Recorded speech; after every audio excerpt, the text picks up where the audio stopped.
한보 정태수 전 회장 하면 뇌물렁하고 뇌물로 몰락한 기업인 그리고 정경유착의 대명사라는 수식어가 따라붙습니다. 편법으로 점철됐던 정태수 전 회장의 흑역사를 돌아보겠습니다. 한보그룹의 성장은 로비를 통한 특혜와 편법으로 이루어졌다고 해도 과언이 아닌데요.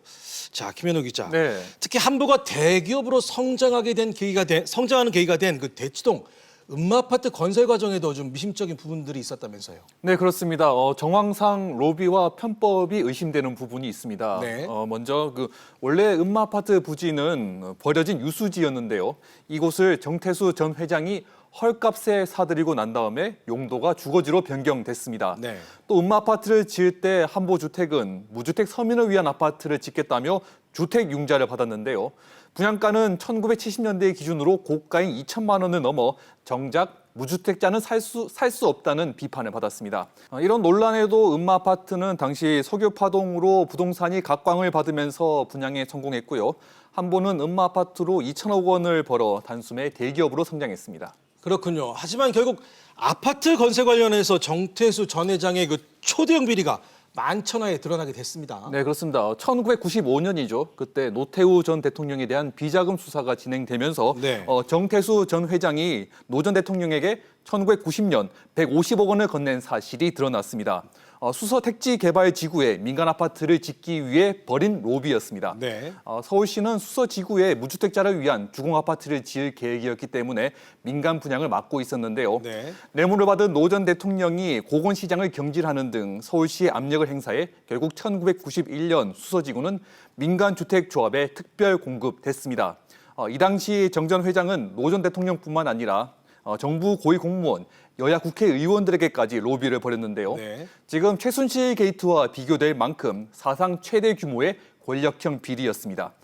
정 전 회장의 수서지구 개발 계획은 검찰이 특혜 분양 의혹을 수사하면서 실패했고 정 전 회장은 구속되기도 했는데요. 하지만 노 전 대통령의 비호를 받은 정 전 회장은 집행유예로 풀려났고 노태우 정권 기간 동안 시베리아 가스전 사업을 획득하는 등 한보그룹은 계속 커져갔습니다. 알겠습니다. 자, 그래서 뇌물 로비로 한보라는 거대 기업을 키웠다는 평가를 받는데요. 자, 권 기자. 네. 당시 상상을 뛰어넘는 뇌물 규모와 관련해서도 좀 일화가 많죠. 네, 그렇습니다.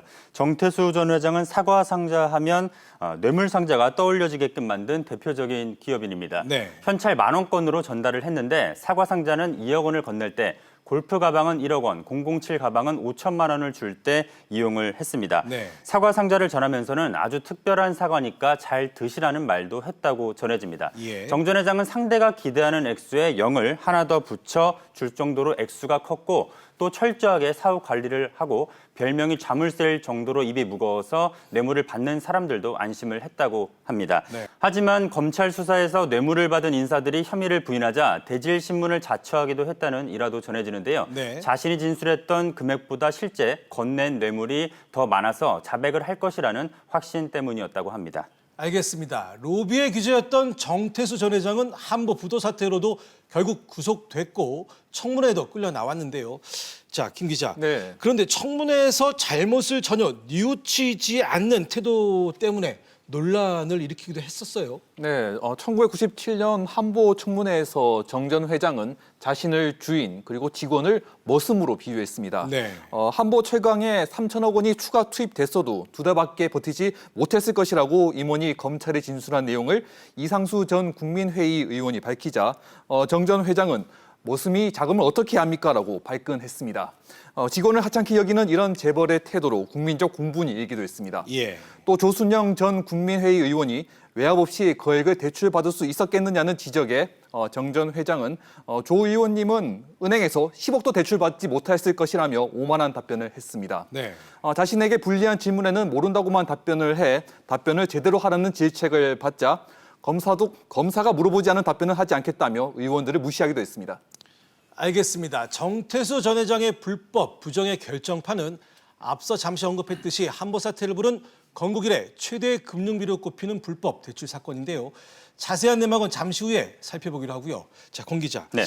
온갖 부정을 저지른 정태수 전 회장 결국 네. 법의 심판대에 섰지만 죄에 비해서 처벌은 약했다라는 이런 평가가 좀 많습니다. 예, 그렇습니다. 정태수 전 회장은 지난 1991년 수서지구 택지 특혜 분양 사건으로 구속이 됐습니다. 네. 정경유착의 비리였지만 집행유예가 선고가 됐고 결국 1995년에 김영삼 전 대통령의 특별 사면을 받았습니다. 네. 같은 사건에 대해서 노태우 전 대통령에게 150억 원의 비자금을 준 혐의로 곧 재구속이 됐지만 질병을 이유로 불구속 재판을 받기도 했습니다. 지난 1997년에는 한부그룹에 5조 7천억 원 특혜 대출 의혹이 터지며 15년형을 선고받았습니다. 정 전 회장은 1997년에 열린 한부 사태 관련 재판에 하얀색 마스크를 쓰고 휠체어에 앉아 출석해 비판을 받았었는데요. 이 휠체어 패션은 이후 재벌들의 법정 출석 모델이 되기도 했습니다. 네. 하지만 정 전 회장은 2002년에 김대중 전 대통령의 특별 사면을 받으며 결국 또 풀려나게 됐습니다. 자, 그런데 말입니다. 이런 대형 비리를 여러 차례 저질렀음에도 불구하고 어떻게 해서 특별 사면을 그것도 2번이나 받았는지 참 궁금합니다. 네, 정 전 회장이 특별 사면을 2번 받을 때마다 그 이유는 바로 경제 활성화였습니다. 네. 우리나라는 경제에 악영향을 줄 수 있다는 우려 때문에 재벌 경영인에게 가벼운 처벌을 내리는 경우가 많다고 전문가들은 지적합니다.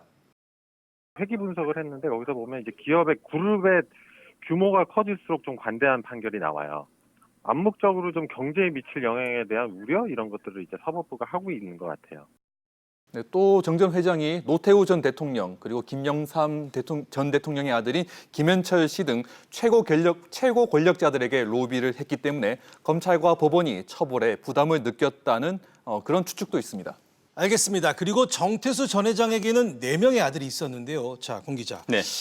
이들 역시 모두 이런저런 비리와 불법을 저질렀죠? 네, 그렇습니다. 우선 장남인 정종근 씨는 대성목재 회장이던 지난 1996년에 한부그룹을 불법 지원하다 기소가 돼서 징역 3년을 선고받았습니다. 네. 차남인 정원근 씨는 한부가 자금난을 겪던 같은 해 미국에서 도박을 한 혐의로 검찰에 기소당한 바 있습니다.